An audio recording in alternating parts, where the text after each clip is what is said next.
And we're going to talk about something that I think is part of the problem in Marvel Strike Force. It's something we just need to have to kind of accept and understand, and hopefully find a way to intelligently build up characters in the future. Because kind of the problem that happened with Cabal was an overarching theme that we've seen in Marvel Strike Force before. So, if you guys don't know, way back when Jason Bender did the interview with myself and Valley, he said that really it was not designed and teams were really skippable. They wanted people to feel like they had to acquire and build up teams on their roster.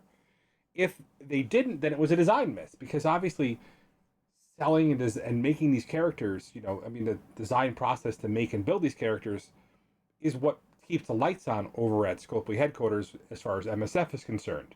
I mean, yeah, the Monopoly Go money can only go so far. All that being said, has there been a team in recent memory that was skippable? And I think the only team that we talked about probably was Infestation. And the reason why is it really wasn't part of one of the trials that I can think of.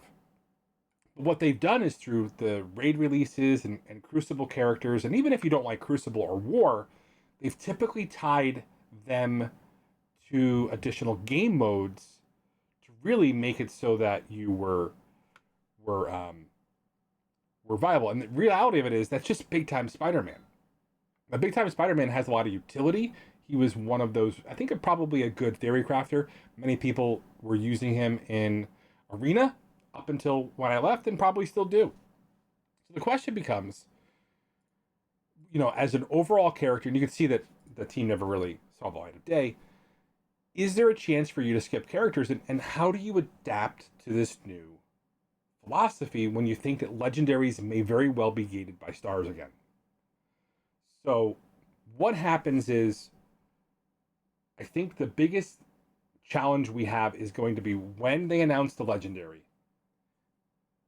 If it's not when the team first has their initial offers, it'll be hard for free-to-play players to adapt to this, for light spenders to adapt to it, and even some massive whales who may pick and choose characters that they weren't as happy about. So let's take it, for instance, Out of Time.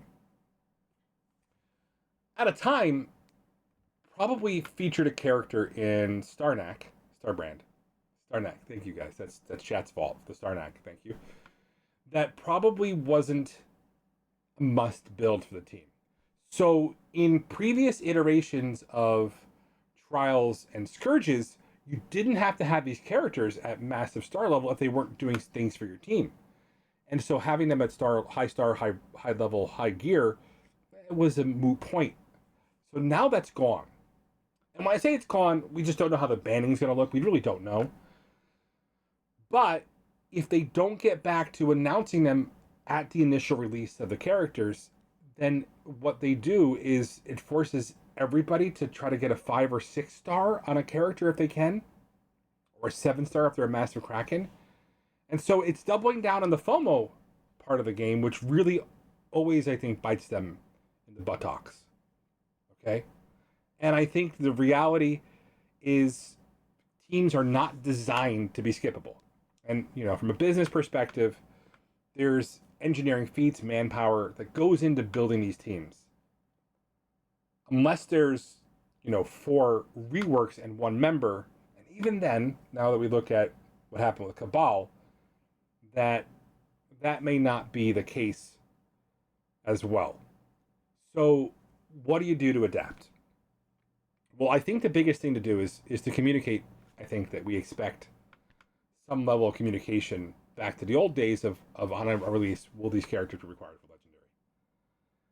And especially now with the Scourge and Trial system that we have, it's important to get that. I don't think there's a problem with the community if that's communicated. Now, some people would be upset and say, oh man, boy, you ruined my favorite game mode, but I think you're still going to be as successful as you were in the past. Because I think you'll be surprised how many people are actually buying 7 stars and then blowing through the content or have the interest to kind of get those high scores. And we just don't know that your theory crafting won't allow you to get through a different level of like a 14 or a 13, or 13, which is the 6 star, or the the 11 challenge, where it doesn't mean that you won't be competitive with people in the next tier. So we just don't know how that scoring is going to work. And typically, we found that the scoring has had to be adjusted because people were able to do a lower difficulty and get higher scores. So I just don't know that we have all the information yet. But I think the biggest miss on this is just that they didn't communicate. Now, I know this is like a follow up to my other video, but it is, I think the biggest thing about it is, what to you is a skippable character? Now, if we go on the roster, on Baka's roster, Baka was a little bit different than my own roster back in the day. I didn't skip anything. I would build up whatever I could whenever I wanted on a whim. And you could see that there are very few characters that were released recently that, from raid standpoint, that Baka just didn't build up. I mean, he even had a build up in the horrible, and I'm going to say this: the Invader team was a huge miss. From a raid team, they definitely didn't feel like they reached their lifespan. They weren't good in multiple game modes, and they just felt like they were just fodder for, an afterthought here. And obviously when we're talking about, Rebirth had their day. They did pretty well in raids. Were they lackluster in other game modes? Well, they built war rooms and CC rooms around them, so they had some lifespan, and then at a time kind of doubled down on the investment there. So there are very few characters that have come out that were probably skippable. And then we can talk about this whole Nova team. Nova was probably the worst legendary that we've gotten in the game, and even then he's still pretty good. With the battlefield effect, the stun, and his charge ability to keep him from getting debuffs. There's some really cool effects on him, but I don't think the whole team there was really good. Ignore his Infinity Watch; that team was never skippable, but he just doesn't see the value in him. And they still do pretty well, but I think from that, we just don't know what they're gonna choose to make us regret not building, until enough people go, that's skippable, I'm not going to build that. Guess what that means? So if somebody makes a video and says this team is skippable, you can be darn sure that somebody over at Scopely is going to go, how do we make them regret that? Or how do we make sure this team is viable? And I think that's just the case of these teams have to be built out and are required for content, and they want to make sure they get their revenue on these, and that's part of a business. Imagine if you're selling Dixie cups, right, and nobody buys them, you have to figure out a new business model pretty quickly. So Dixie, yeah, whatever. Anyway, not a sponsor. So I think it's very good analysis that when somebody says, I'm not going to build this team, that you got to say, oh, how many people feel that way? Because almost every single time, and I can't think of a time that it didn't happen, like Skilletary, right? They wound up being part of a micro event. I can't think of a time where people just didn't wind up regretting it in some way. And sometimes when everybody's hyped about a team and then they wind up not filling the role because they're overhyped and they barely do their job well enough. What I will say is, typically, from my experience, the last few teams released, especially in raids, have been pretty darn good. Now, there's some obvious weaknesses that they build in to future-proof the team to make sure that they have a hard counter, their Achilles heel, so to speak, built in, so that if they had to take them out of the game and they had to sunset them and move a meta in place, that they definitely had that. And that's one thing when we analyze teams over here on my channel, we look for the element that really, when do we know this team is going to be sunset? Well, when a character comes out that specifically counters the whole team.